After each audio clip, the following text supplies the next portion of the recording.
Hi, this is how I perform a factory reset of the Nothing Headphone 1 headphones.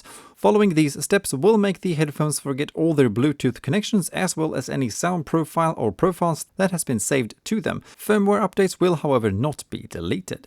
First off, make sure that the headphones are on.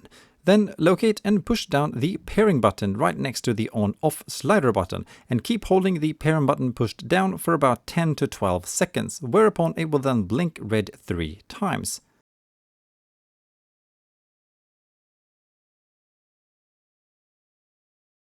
When this happens, it's time to let go of the button. After this, there's another red blink followed by a white continuously blinking light, indicating that the factory reset process is finished and that the headphones are now in pairing mode. From here, just turn the headphones off if you are selling or giving them away, or connect them back to your preferred device either via the Bluetooth settings on it or via the Nothing X app on your phone. Alright, that's about that. Thank you for watching. Bye.